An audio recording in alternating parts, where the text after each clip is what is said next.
नजर डालेंगे तिजारत की दुनिया पर। पाकिस्तान के बैरूनी और मकामी कर्जों का हुजम तारीख में पहली बार 78,000 अरब का हिस्सा पार कर गया। पाकिस्तानी कर्जों के बढ़ने से हर पाकिस्तानी तकरीबन 4 लाख का मकरूज हो गया।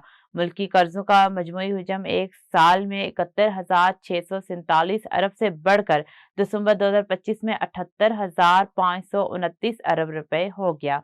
स्टेट बैंक ऑफ पाकिस्तान के मुताबिक पाकिस्तान के मजमूई कर्जे इस साल में 9.6% और एक माह में 1.3% बढ़े। पाकिस्तान स्टॉक मार्केट में कारोबार के आगाज पर मनफी रुझान देखा गया है। कारोबारी हफ्ते के चौथे रोज कारोबार के आगाज पर स्टॉक एक्सचेंज में मंदी देखने में आई।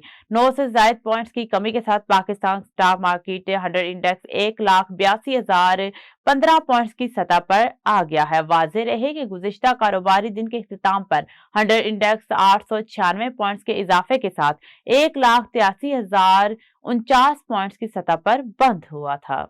आलमी मकामी मार्केटों में कीमत बढ़ने से सोना अवाम की पहुंच से मजीद दूर हो गया। बैनुल अक़वामी बिलियन मार्केट में आज फी औंस सोने की कीमत $23 के इजाफे के साथ नई आलमी कीमत $5,058 फी औंस की सतह पर पहुंच गई है। दूसरी जानिब मकामी सराफा बाजारों में आज 24 कैरेट के हामिल फी तोला सोने की कीमत $2,300 के इजाफे के साथ 5,28,562 रुपए हो गई, जबकि फी 10 ग्राम सोने की कीमत 1,972 रुपए से बढ़कर 4,53,156 रुपए की सतह पर आ गई।